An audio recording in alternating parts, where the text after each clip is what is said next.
Menjadi seorang remaja adalah hal yang tidak mudah, dan penyakit coronavirus COVID-19 bisa membuatnya semakin sulit. Dengan ditutupnya sekolah dan dibatalkannya berbagai acara, banyak remaja kehilangan beberapa momen-momen besar di kehidupan mereka, dan juga seperti momen keseharian, mengobrol dengan teman, dan berpartisipasi di dalam kelas. Untuk para remaja yang merasakan perubahan hidup akibat wabah lalu merasa cemas, terisolasi, dan kecewa karenanya, ketahuilah, kamu tidak sendirian. Kami berbincang dengan Dr. Lisa Damore, seorang psikologi remaja, penulis bestseller dan kolumnis bulanan New York Times, tentang hal-hal yang bisa kamu lakukan untuk mempraktikkan perawatan diri dan menjaga kesehatan mentalmu.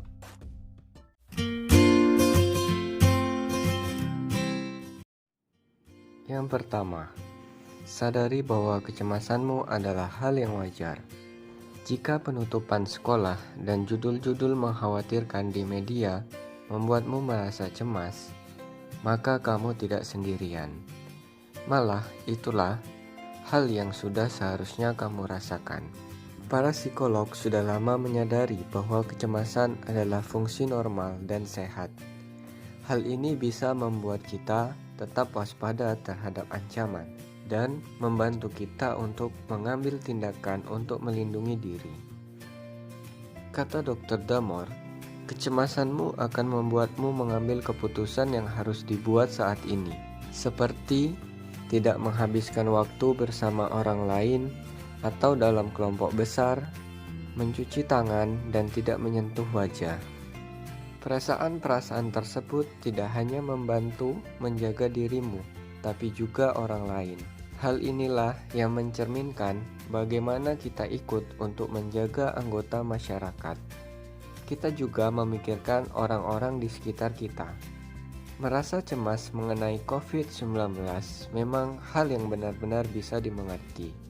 Tetapi dipastikan bahwa kamu menggunakan sumber yang terpercaya seperti situs UNICEF atau WHO.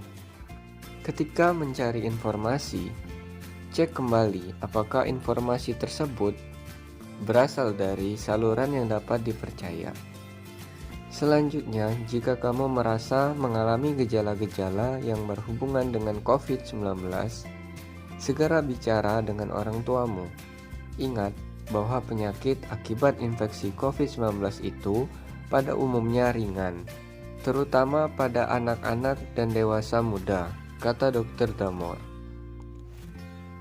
Penting juga untuk diingatkan bahwa banyak gejala COVID-19 yang bisa diobati. Beliau menyarankan untuk memberitahu orang tua atau orang dewasa yang terpercaya jika kamu merasa tidak enak badan atau merasa khawatir tentang virus, agar mereka bisa membantu.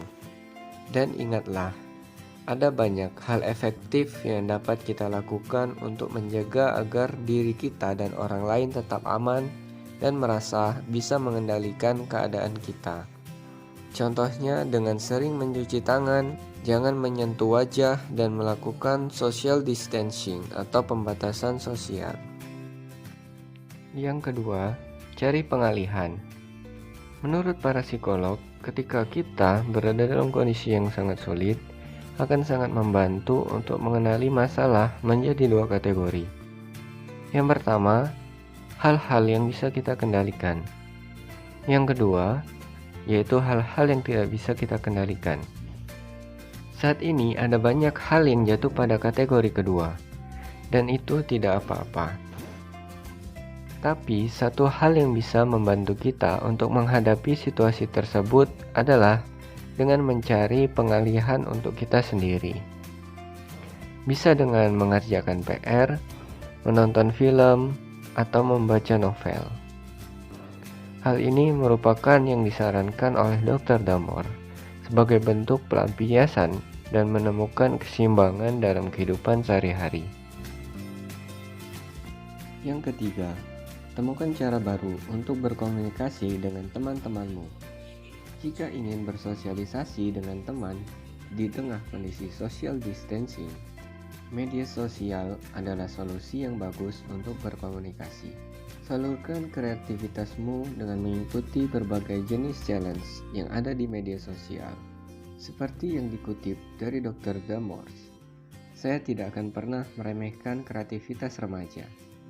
Menurut saya, remaja akan menemukan cara untuk terhubung dengan satu sama lain secara online, melalui cara yang belum pernah dilakukan sebelumnya. Tetapi memiliki akses tanpa batas ke layar kaca atau media sosial itu bukan hal yang bagus.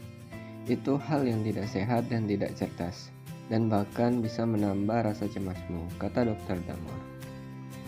Yang merekomendasikan agar kamu mendiskusikan dengan orang tua untuk mengatur jadwal screen time atau waktu yang kamu bisa habiskan di depan televisi atau gadget untukmu. Yang keempat, fokuslah pada dirimu. Pernahkah kamu berniat untuk belajar hal baru, seperti membaca buku baru atau belajar cara memainkan alat musik tertentu? Sekaranglah saatnya untuk melaksanakannya. Fokus pada diri sendiri dan mencari cara untuk memanfaatkan waktu tambahan yang kamu dapatkan adalah hal atau cara yang produktif untuk menjaga kesehatanmu. Saya sendiri sudah membuat daftar buku-buku yang ingin saya baca dan hal-hal yang dari dulu sudah saya ingin lakukan, kata Dr. Damor. Kalau sudah bicara tentang perasaan yang menyakitkan, satu-satunya jalan keluar adalah berusaha melaluinya. Yang kelima, selami perasaanmu. Kehilangan kesempatan untuk mengikuti acara-acara dengan teman, acara untuk menyalurkan hobi, atau pertandingan olahraga adalah hal yang sangat mengecewakan.